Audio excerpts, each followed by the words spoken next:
Je voulais vous adresser un message collectivement aux ensemble des équipes du réseau de remerciement. Parce qu'on a vécu, on vit encore, une époque extrêmement difficile, une époque de changements assez radicaux.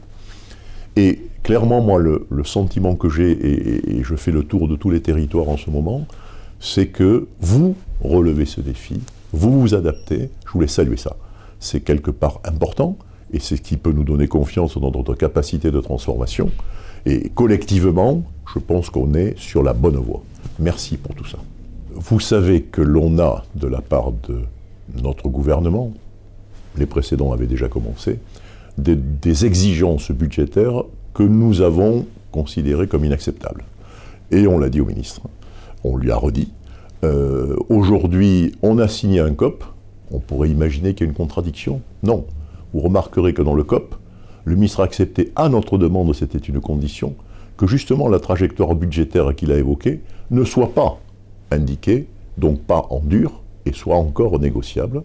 Et nous avons en plus négocié une clause de revoyure, qui signifie qu'on va revoir régulièrement le ministre pour lui indiquer que la trajectoire budgétaire au-delà d'un certain niveau n'est plus possible. Et il le sait, et on le redit à chaque occasion. Le COP, contrat d'objectifs et de performance, quelque part dans son titre, donne tout le sens, c'est nous fixer les axes. Depuis longtemps, nous demandions à notre gouvernement, à notre tutelle, de quelque part nous indiquer ce qu'ils attendaient de nous, quel métier ils voyaient dans ce réseau consulaire qui est très riche de sa diversité, de sa proximité.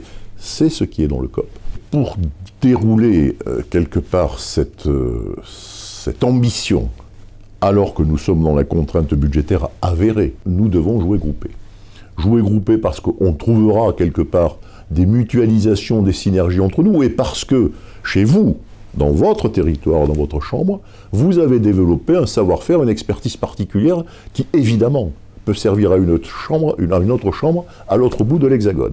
Donc il faut identifier ces bonnes pratiques, les partager, les promouvoir, et le rôle de CCI France notamment, c'est de veiller quelque part à ce que d'abord cette identification se fasse, et ce partage se fasse. L'illustration de ce que je viens de vous dire se trouve dans la reconfiguration complète de mode de fonctionnement de CCI France. Équipe réduite, restreinte, très axée sur les besoins et l'accompagnement des territoires et des différentes chambres.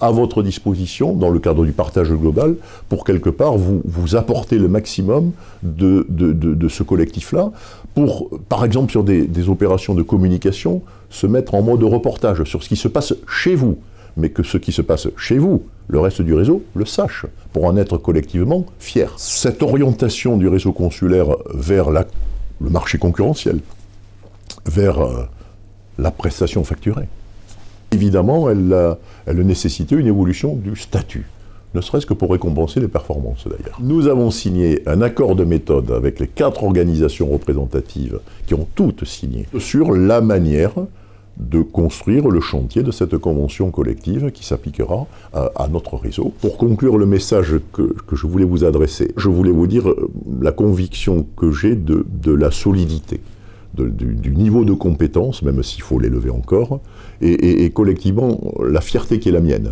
de porter les couleurs de notre réseau. Et je crois que c'est le collectif qu'il faut mettre en avant. Évidemment, nous sommes ensemble une force importante. Et on l'a vu dans des événements récents, dans les territoires. Les chambres de commerce n'auraient pas été là. Je ne sais pas qui aurait pu essayer d'avoir à la fois l'information et d'accompagner des entreprises dans des périodes difficiles. Ce genre de défi, on l'aura de plus en plus souvent.